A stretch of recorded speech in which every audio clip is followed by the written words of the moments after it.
Welcome to the Real News Network, coming to you from Boston, from Harvard University, in a building that's under the roof of the Harvard Law School. And this is where President Obama started his career, more or less. We are now talking to Howard Zinn, who I think needs no introduction. But if for some reason you do need an introduction, you should go read A People's History of America, because it will tell you an America you don't normally see. Thanks for joining us, Howard. Thank you. And speaking of people's history, the essence of People's History of America is that America is a class society. And if you're going to tell the story of America, you have to tell the story of its different classes and the struggle between those classes. And your book does that, and I think pretty soon there's a film coming out based on the book. If you imagine you were writing for people's history, the current moment, write the history for us now. What are the different classes doing, and what's the nature of that struggle now? All under the place that gave birth to President Obama, Harvard Law School. Well, it's interesting that the word class is entering the vocabulary now, at this point of great sort of economic distress. But there's only one class, apparently. There's only a middle class. There's no lower or upper. It's interesting that in the United States, we are really brought up to think there's only one class. That is the idea of class conflict, class struggle. I mean, that is foreign to American culture. We're brought up to think that we're part of one big happy family. You know, Constitution, the preamble starts off, "We the people of the United States," as if all of us together, all the people. You mean those black slaves who were 20% of the population? They were part of We the People? I think the definition of people is sort of a changing thing depending on who's speaking. Some people are people and some people are not people. But so today the word class, it sort of comes as a kind of jarring intrusion into our complacency about, we're all one class, because it seems clearer now than it has been that we really do have different classes. And people are becoming more aware of this. We have a very, very rich class of people up there at the top of the heap, you know, the financiers and the industrialists, and who are perhaps a half of 1% of the population, and who make as much money as probably the bottom 50 or 60% of the population. And there are all these other people in the country who are suffering as a result of this economic crisis. So people, you might say, are class conscious. Now that's another term that hasn't entered the American vocabulary, class consciousness. And yet, without using the term, Americans have always been class conscious. That is, Americans, I think, have always been aware that there are rich and poor, there are people in charge, and there are people who are doing the hard work and getting very little for it. We have been a class society from the very beginning. Now, when President Obama campaigned, he said we're not red, not blue, and we are the United States of America. The same kind of jargon that we're all one people. Yes. On the other hand, he did talk about the middle class, and in his inauguration speech and afterwards, he said his policies would be dedicated to enhancing the well-being of the middle class. So are they? Now, we're a couple of months now into the administration. Are these policies going to help the middle class? And is he siding with the middle class in terms of the economic crisis? Well, it's very convenient for Obama to talk about the middle class, because nobody really knows whether they're in the middle class or not. Or to put it another way, there are people with a lot of money who might consider they're in the middle class, and that is, they're people who are just below the level of the billionaires, you see. And then there are a lot of poor working people who would like to think they're in the middle class. So it's very safe to talk about the middle class. And it's also politically safe for Obama to leave out the really poor people, the people who know they're not in the middle class, the people who know they're in the working class. It's politically safe because generally these are the people who are not voting. The 50% of the Americans who don't go to the polls, they're mostly poor people.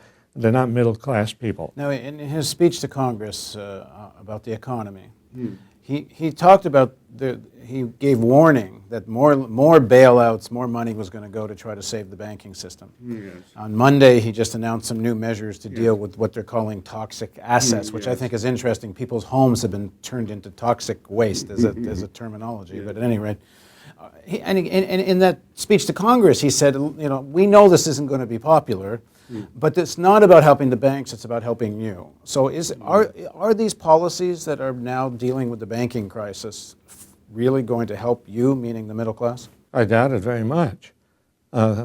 They're really dedicated to keeping the financial system, which doesn't mean us, doesn't mean the people, it means the bankers, the banking industry, the lenders, the insurance companies, keeping them afloat by giving them hundreds and hundreds of billions of dollars. Now, it's amusing to me to see that suddenly, in this past week or so, there's been this flurry of anger about the fact that some of these companies that have been given hundreds of billions of dollars are giving out several hundred millions in bonuses. And Obama has, I think, very cleverly joined the indignation against the bonuses. But after all, these hundreds of millions of dollars in bonuses come out of the hundreds of billions that have been given to these financial institutions. So instead of pointing to this huge bailout, Obama and other people, and this goes for the press too, the media have seized upon the television, newspapers, all indignant, and congressmen, all indignant about the hundreds of millions of bonuses. But what about the hundreds of billions, leading up to trillions, really, given to the banks? Well, Obama's argument, the administration's argument is without this bailout, liquidity can't come back into the system. There's loans and credit, or what do they call it, the lifeblood of the market and all the rest. Yeah. So it's really for the sake of jobs and such that it's being done. Well, but the theory behind all of this is the old, well, what we thought of as the Republican theory, and that is the trickle-down theory. Actually, it's not just a Republican theory, because obviously the fact that Obama embraces it shows that it's a bipartisan theory. The trickle-down theory means if you have a problem, if people are in trouble, you pour huge sums of money into banks and businesses and industries on the idea that that money will then trickle down, to the homeowners and the job holders and the unemployed. Well, that's very dubious. Now, Roosevelt worked against this idea. Roosevelt didn't wait for things to trickle down. Roosevelt took huge sums of money out of the federal budget and gave it directly to people. In jobs programs. Jobs programs. Yeah, he put 6 million, 8 million people to work. Now, if you did the same thing in proportion to population today, you would be putting 12 to 15 million people to work, as opposed to, I don't know how many million Obama will put to work, maybe 1 or 2 million. But the point is that Obama is using a very conservative theory, the trickle-down theory, and he should be, instead of giving money to banks, hoping that the banks will then take care of people who can't pay their mortgages, but not really being sure of that, should be giving money directly and help directly to the people who can't pay their mortgages. What the argument they give, in fact, he was, in Obama's, again, speech to Congress, he was actually bragging about the fact that 90% of the jobs that would be created are being created in the private sector. And that, they seem so concerned about anything that looks, that it's a government, too much government intervention. And I guess the real point is, can it work without such a government intervention? This is one of the problems with Obama administration. And it really goes to Obama's own philosophy, unfortunately, which is a philosophy of we must do things through the market. We mustn't have government do things. Doesn't work. The market hasn't worked. And hasn't worked for homeowners, hasn't worked for people who have jobs. And what's wrong with big government? big government is a wonderful thing if the government is doing something good. I haven't heard anybody, Republican or Democrat or people in the press, point to the fact that the biggest government makes war. War is very big government, and they don't complain. They don't say, why don't we let private enterprise carry on the wars? No, government carries on the war.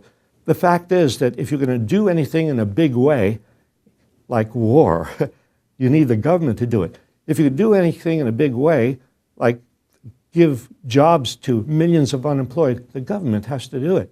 Well, in the next segment of our interview, let's talk about another critique from the other side, which is some economists are saying that the stimulus, and if there was a massive direct jobs program where the government hires millions of people, but in the final analysis, they say this leads to hyperinflation because there's how do you pay for all this except for printing money? So in this next segment of the interview, let's talk about that. Okay. Now, please join us for the next segment of our interview with Howard Zinn.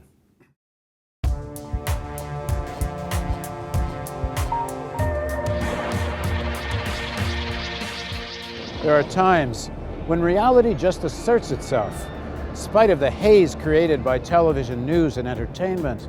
Sometimes crisis rips a tear in the fabric of myth and propaganda. Now a profound economic crisis has ripped asunder the American dream itself. Millions of people losing jobs and homes. They lack proper health care and any real sense of security. Since 2001, workers' wages have fallen or remained stagnant, even though worker productivity has risen almost 33%. By 2006, the top 1% of households were receiving 23% of all pre-tax income, more than double what it was in the 1970s. It's the greatest concentration of income since 1928. As unemployment rises, we need to know why this crisis is happening and what we can do to defend ourselves. Why are wages so low? Why is the society so laden with debt? Is it in ordinary Americans' interest to have $1 trillion military budget to project power across the globe?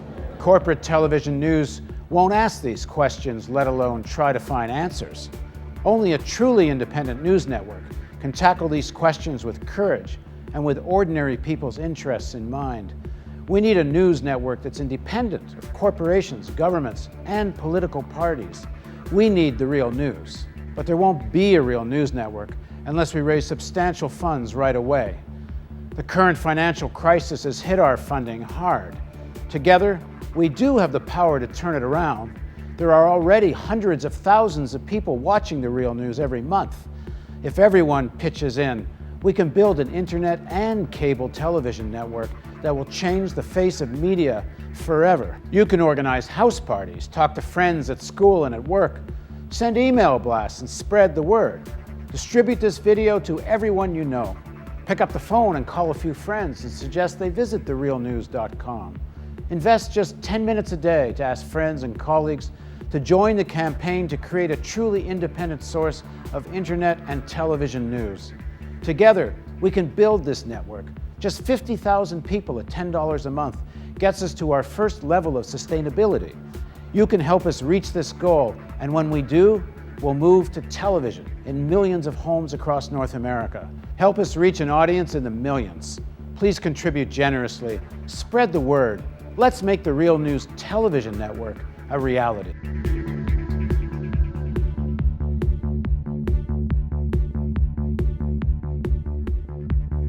Your tax-deductible donation makes it possible. Please contribute at therealnews.com.